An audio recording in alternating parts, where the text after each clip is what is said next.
Hey, what's going on, everybody? I'm Chakits Krulsawat with Simply Vegas, your Las Vegas Realtor, connecting you to the Las Vegas housing market. We haven't done a housing market report for some time now, so I figure today's a Saturday. Let's go ahead and pull up a report, and also let's try out our new studio and also our camera equipment too as well. Let me know in the comments if the lighting is off or the camera's a little bit pixelated. Let me know, so that way we can actually make some adjustments here. We're just kind of test running everything right now. So let's get right into it. For the housing market right now, if we take a look at all the properties that are on the market, we actually have a total of 10,793 properties on the market today. This is actually up 18% as far as inventory since the beginning of the year. 98% of them are actually private sales, 1% are short sales, and another 1% are actually bank-owned properties at this time. Now, if we take a look from the beginning of the year, we sold a total of 19,898 properties, which we are selling an average of 3,316 properties a month. The standing inventory right now went from 4 months to down to 3 months. So what I'm starting to see here is that we are having more of a supply coming into the market where we are actually meeting the demands. Okay, so supply is meeting the demand. So for single family residents, we have a total of 8,002 properties currently on the market. 98% of these homes are actually private sales, 1% are short sales, and another 1% are bank-owned properties. Townhomes, we have a total of 720 properties currently listed on the market today. 98% of them are private sales, 1% are short sales, and another 1% are bank-owned properties. Moving along to condos, we have a total of 1,336 condos on the market. 98% of them are private sales, 1% are short sales, and another 1% are bank-owned properties. Manufactured homes, there's only a total of 93 manufactured homes on the market. 96% of them are private sales, 1% are short sales, and another 3% are actually bank-owned properties. Duplexes, triplexes, and fourplexes, I'm going to lump them all together. We only have a total of roughly about less than 100, and 100% of them are actually private sales. Now, looking into land, we have a total of 828 properties currently available. 99.9% of them are actually private sales. The rest are bank-owned and also short sales at this time. For high rises, we have a total of 537 properties currently available. 99% of them are actually private sales, and the rest are bank-owned and short sale properties. Now, if we take a look, the total inventory that we have right now is 10,793 properties currently listed on the market. That is up 18% since the beginning of the year. You know, a lot of people out there right now are kind of afraid to buy a home right now because they're sitting on the sidelines because they think the market is going to tank. But oddly enough, if we actually take a look at the market, what's happening is that in 2013, 14, and 15, and 16, and 17, we've increased in price so dramatically, from 22%, 33%, some areas 55%. Okay, that's not a healthy market. According to core logic, a healthy market would be about a 3% growth each year. So if we take a look what's going on in the housing market today, there's a couple of things that I see.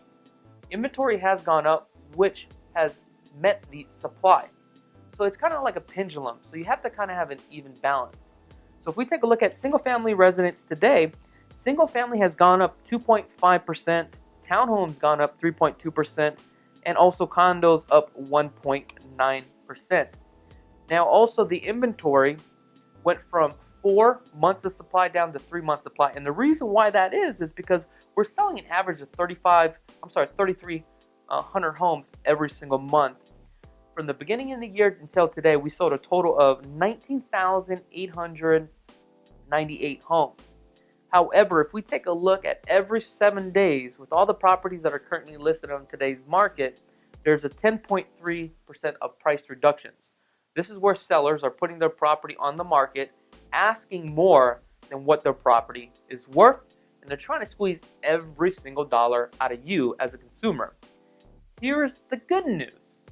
Because inventory has gone up, right, to meet the supply and demand, you as a consumer, if you went out and bought a home today, you actually have the leverage. You will be able to negotiate closing costs and to fix some of the items in the home. Also, what I've noticed a lot of sellers now they are doing is rehabbing their home, cleaning it up, getting it ready for the market. Also, what you'll see, the numbers on the summertime is going to go up a little bit higher the next couple months because a lot of people are coming out here and really starting to look at homes. The slower seasons are going to be around November and December because of the holidays. Then it kicks up again in the beginning of the year. Now, let's take a look at the standing inventory as far as financing consideration. This is important. We know that all the properties that are currently on the market today, everybody will accept cash. So that's 100%. Conventional is actually 98% of the market. 65% of the market would be FHA. 71% would be VA. 1% owner will carry, and another 0.5% would be owner financing. Lease option. Now, what you'll see is that from the beginning of the year until today, FHA has slid back a little bit as far as what you can actually get out there.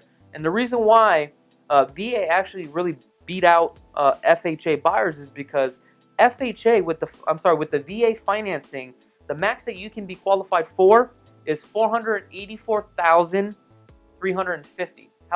However, if you are eligible, you can put additional 25% down and you can go above those guidelines. Now, guidelines for max for FHA is only $322,000 at this time, but I do see it increasing in the near future because the average household income right now in this state is only $51,000.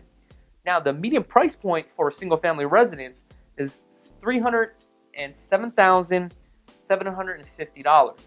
That's already 6 times the income. Now, keep in mind, when you're out there shopping for a home, depending on the location, if you're looking for a move-in ready property, anything that's south of $400,000, there are going to be some challenges. What I'm starting to see is anywhere about the $450,000, it's not moving as fast. However, the median price point for a single-family residence today, right, the average list is $312,500. The median sale price point is actually $307,750. And you get an average about 1,800 square feet, 3 bedrooms, okay, 2.5 bathrooms, 2-car garage. The average days on the market today is 23 days. That's pretty crazy, 23 days.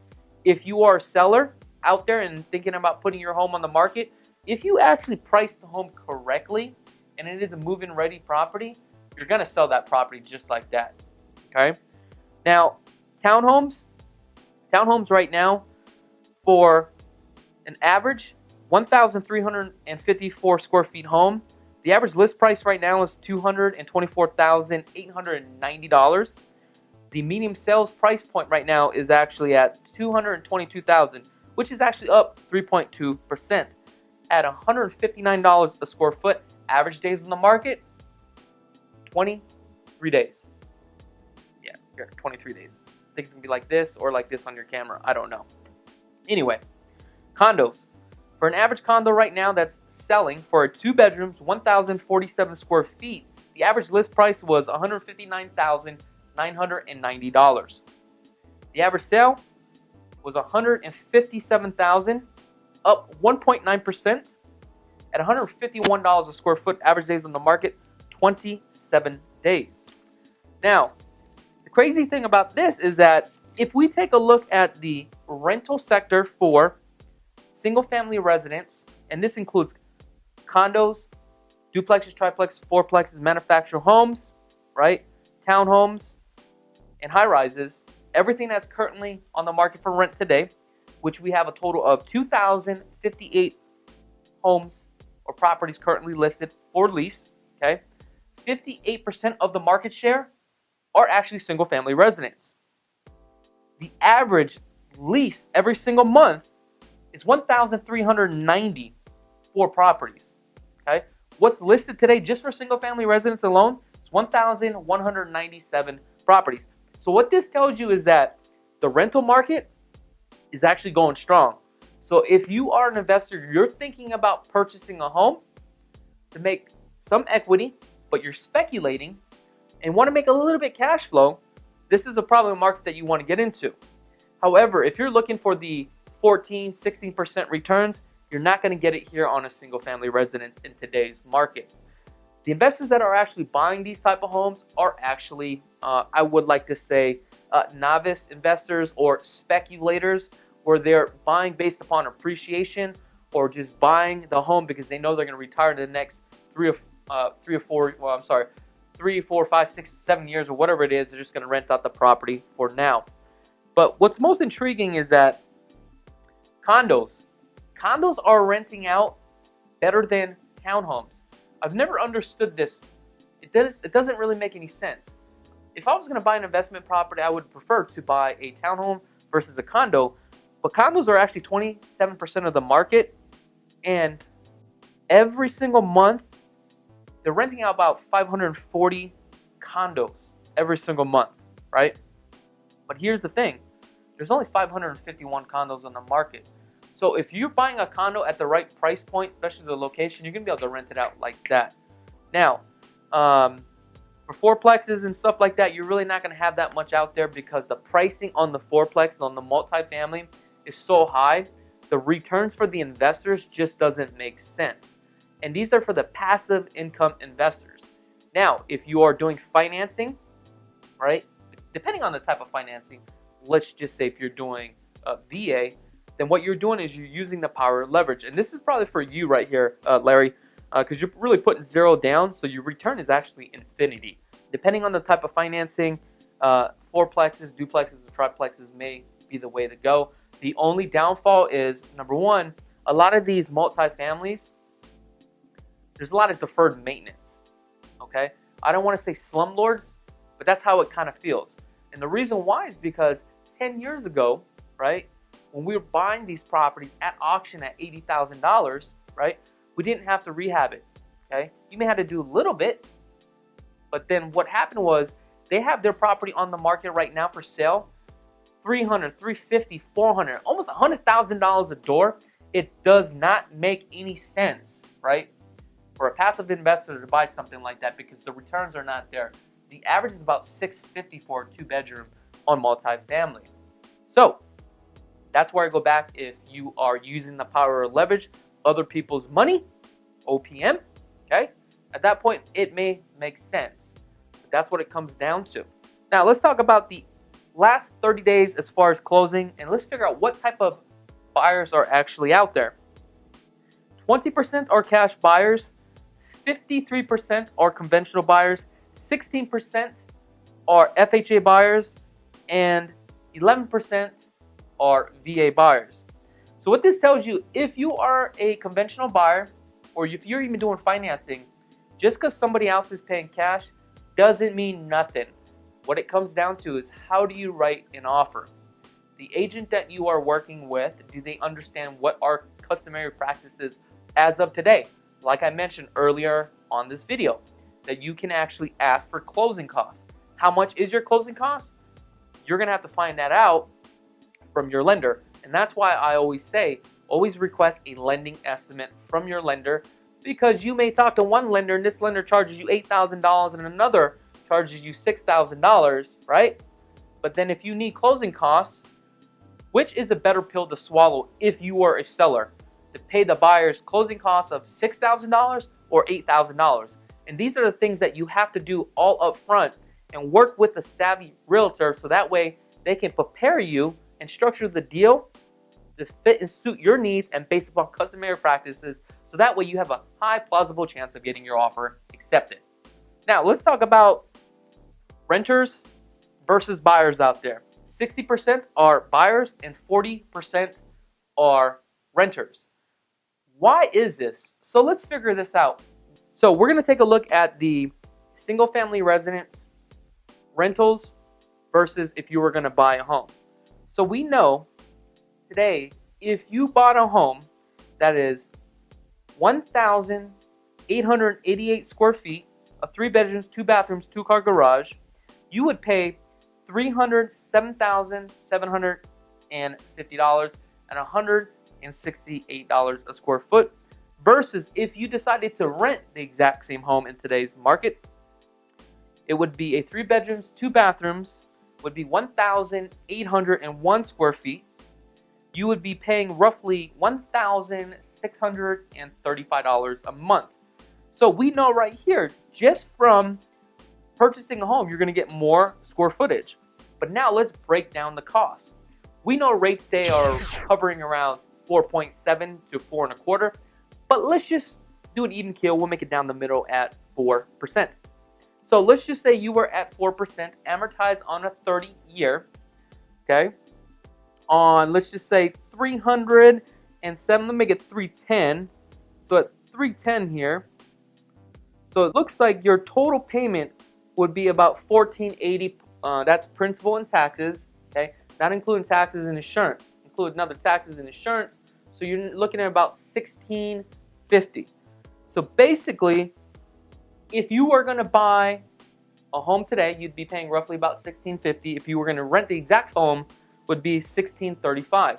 So now it's $15 cheaper to actually rent a home. However, the reason why we have a market share of 60% buyers versus 40% renters is because why not spend the $15 more and make it your home? Not only that, you do have tax benefits too as well as far as owning a home. But I get this question asked all the time: should I buy or should I rent? The only person that can answer that question is you. Depends based upon you, your situation, your financial situation, and also if you're going to be living here in the next 3, 4, 5, even 10 years. Okay. Now I get this question also asked a lot: is the market going to tank? Yes, the market will eventually tank. However, I just don't know when the market is going to tank, and that really just depends on, global economics and what's going to happen here in the U.S. at our macro and a micro level, and it trickles down. Because remember, Las Vegas is such a trendy city that this is where people come and spend extra money. If you want to know to see where that first leading indicator is, you probably need to visit the Las Vegas Visitors Authority, and that's where it would actually start on their website, and to see how many people are actually coming to Las Vegas every single month, every single year, how much money are they generating. These are the things that I actually look at, because these are our leading indicators to show us where the market is going. Just last month, the Visitors Authorities, we were up 1.9%. We're having a little bit more than an average of 3 million people visiting Las Vegas every single month, which is accounting about 42 million. This year, we're going to break over 42 million, and I think we're also going to break over $10 billion in gaming revenue, okay? That's only on gaming revenue. But if we take a look at the marijuana sector and commercial and all the other stuff out there, this city generates about $54 billion in revenue alone. So this city's not broke, folks. And a lot of people are moving out here. A lot of my clients, 99.9%, are out of state or out of the country. Okay? So there's a lot of benefits, but I'm not going to get into that with you. Well, that's all I have for today. If you guys like this content, let me know in the comments below. Also, let me know about the video quality too as well. I'm actually working on the lighting, the video quality. And most importantly, don't forget to subscribe to the channel. Also, hit that notification bell so that way every time I upload a new video, you will get that notification instantly. I want you to be the first to get the information here. Also, one more thing, if you have any ideas as far as what type of content you want, let me know so I can provide you the information that you guys need. Other than that, thank you so much for tuning in. I'm Chakits Krulsawat with Simply Vegas, and have a blessed day.